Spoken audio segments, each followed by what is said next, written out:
Very good morning scholars. चलिए, partnership साझेदारी state board Barjatya Saxena sir की बुक के क्वेश्चंस हम कर रहे हैं। पार्टनरशिप में गुडविल और पूंजीकरण विधि कैपिटलाइजेशन मेथड के एक्सरसाइज के क्वेश्चन हम कर रहे हैं। 41-41 तक हो गए थे और चैप्टर का नाम क्या है आपका? साझेदारी फर्मों के लिए लेखांकन मूल तत्व। हालांकि पहले गुडविल वाला पार्ट अलग हुआ करता था यदि आप ओल्ड बुक्स में देखें तो, लेकिन आजकल उसको एक ही में शामिल कर लिया। तो पहला चैप्टर बहुत बड़ा है, ये पहले कम से कम 2 चैप्टर के बराबर है ये। चलिए, क्वेश्चन नंबर 42 लिखा है, एक व्यापारिक फर्म की, क्या लिखा है?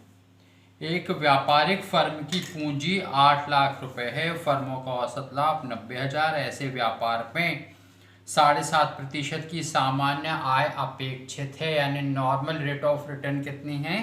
7.5%, 7.5%। अधिलाभ के पूंजीगत मूल्यों के आधार पर ख्याति की गणना करो। चलिए, तो सबसे पहले हम क्या करते हैं? नॉर्मल प्रॉफिट यानी एनपी निकालते हैं। नॉर्मल प्रॉफिट निकालने का फार्मूला हम खूब डिस्कस कर चुके हैं, capital employed into rate of return बटे 100, यानी विनियोजित पूंजी या एवरेज कैपिटल एम्प्लॉयड भी कह सकते हैं, गुणित दर बटे 100। तो विनियोजित पूंजी या नेट असेट्स कितनी है? 8 लाख रुपए, ठीक है। और 7.5%, चूंकि आपको कैलकुलेटर डिसअलाउ है, मिलेगा नहीं, तो 7.5 को हम 15/2 लिख सकते हैं ना इस तरह से। 7 सही 1/2, 2 सत्ते 14 और 1 15/2, ऐसा लिखा जा सकता है। तो ये 15/2 लिखते हैं, ठीक है। और प्रतिशत के लिए एक नीचे 100 होना जरूरी। तो अब अकेले ऐसे 100 तो आप लिखोगे नहीं, ठीक है। तो क्या लिखना पड़ता है? 1/100। आ रहा समझ में? चलिए, तो सॉल्व कर दो इसको। 00 से 00, 2 1 2, 2 चौक 8, 400, 15 0 0, 15 0 0, 15 चौक 60। एक आध और करेंगे, कब 3 0 आएंगे यहाँ पे, ठीक है, क्योंकि 2 0 कट गए थे। तो 60,000 रुपये, ठीक है। ये 60,000 रुपये क्या आ गया आपका?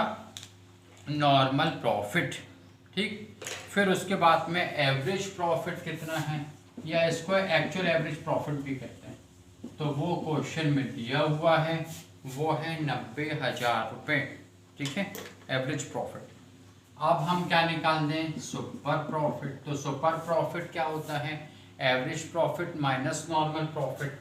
तो एवरेज प्रॉफिट 90,000, 90,000 माइनस 60,000, ठीक है। तो ये कितना आ जाएगा? 30,000, 30,000 रुपये क्या आ गया? Super profit. आपके मन में एक प्रश्न उठ सकता है कि एवरेज प्रॉफिट ज़्यादा होता है, नॉर्मल प्रॉफिट कम होता है ना, तभी तो सुपर प्रॉफिट आता है। क्या कभी ऐसा हो सकता है कि इसका उल्टा हो जाए, एवरेज प्रॉफिट कम और नॉर्मल प्रॉफिट ज़्यादा? ठीक है, अभी हमने 90 में से 60 घटाया, एवरेज में से नॉर्मल घटाया, तो 30 आ गया। कभी प्रैक्टिकली इसका उल्टा भी तो हो सकता है, एवरेज प्रॉफिट जो है वो कम हो, नॉर्मल प्रॉफिट ज़्यादा हो। तो यदि आएगा तो सुपर प्रॉफिट हो जाएगा नेगेटिव, सुपर प्रॉफिट नेगेटिव मतलब सुपर प्रॉफिट है ही नहीं।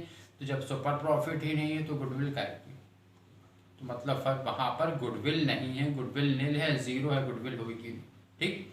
ऐसा आप कब करोगे? जब ग्रेजुएशन में बीकॉम बीबीए के न्यूमेरिकल्स करते हैं ना, कारपोरेट अकाउंट एक अकाउंट होती है, एक अलग से सेकेंड ईयर में बुक है, उसमें आपको ज़रूरत पड़ेगी।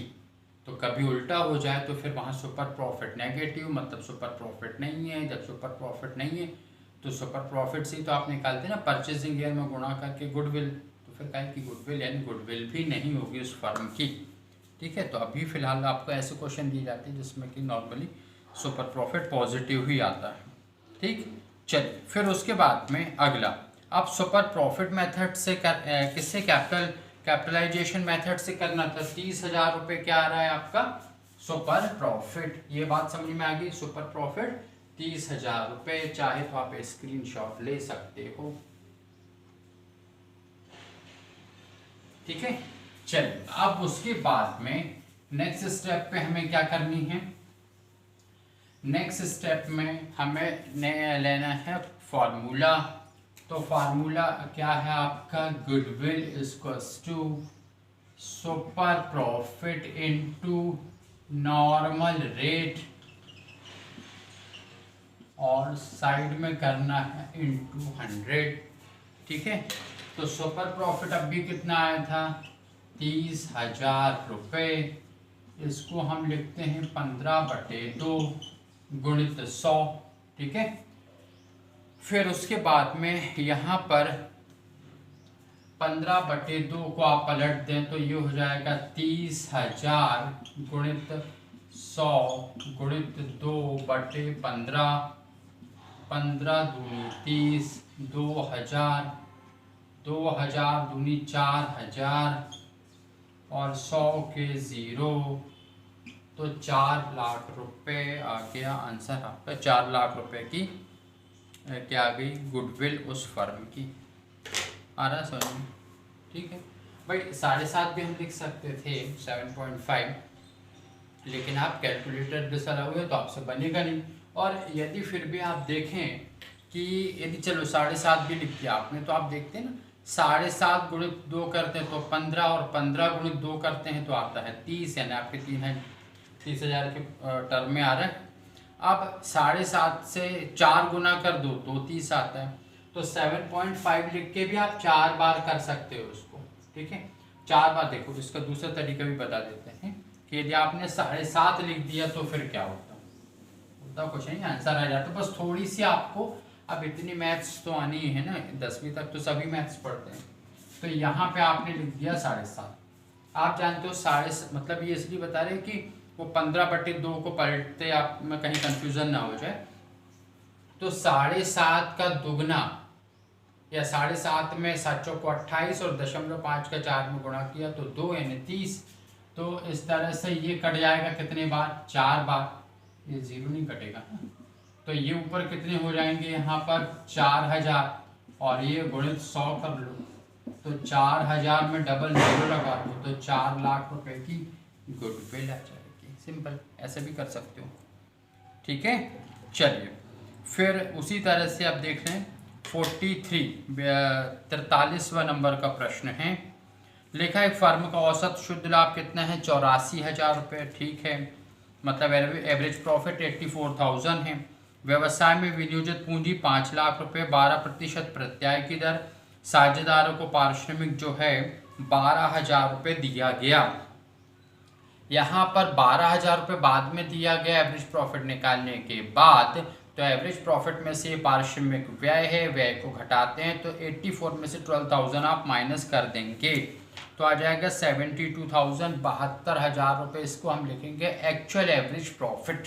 ठीक है, फिर नॉर्मल प्रॉफिट कैसे निकालेंगे, 5 लाख रुपए की विनियोजित पूंजी पे 12%, 12 5 60, 12 5 60, 60,000 रुपये नॉर्मल प्रॉफिट आ गया। तो दोनों का डिफरेंस कितना हो गया, सुपर प्रॉफिट 12,000 रुपये। 72 माइनस 60 कर दो तो 12,000 रुपये सुपर प्रॉफिट हो गया।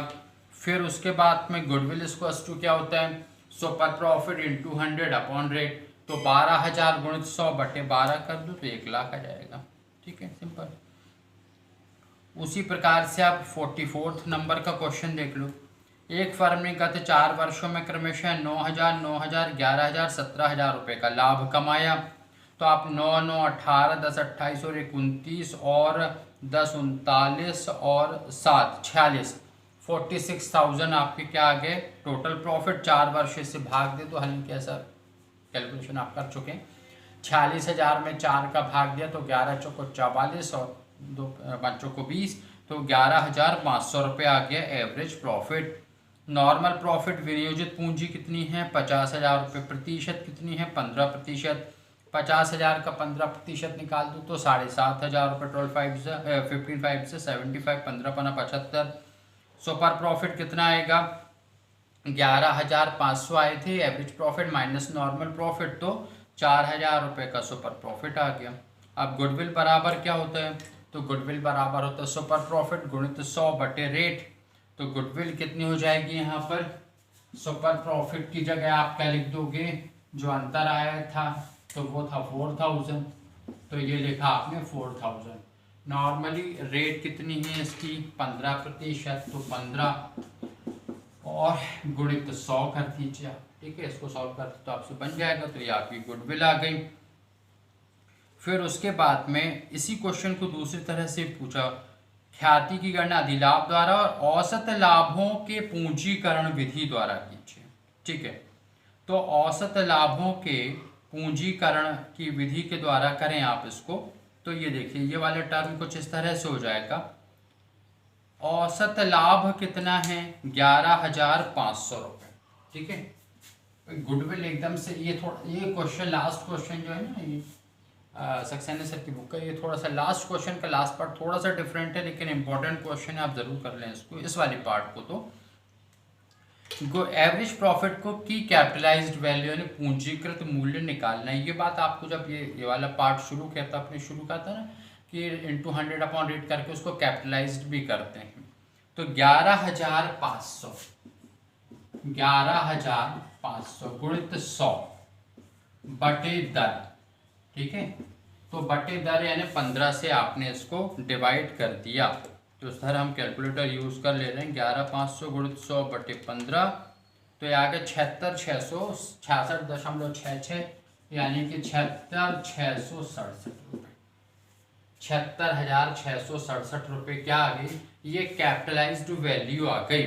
अब ध्यान रखना, गुडविल का एक फार्मूला और होता है, वो होता है capitalised value minus employed capital, ये दी हुई है, या कैपिटल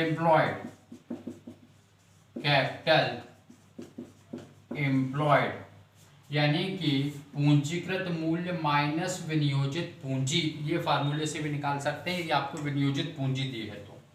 तो कितनी आई थी आपकी कैपिटलाइज्ड वैल्यू 76,667 माइनस विनियोजित पूंजी कितनी दी है 50,000, 50,000। तो दोनों का डिफरेंस 26,667 आ रहा समझ में।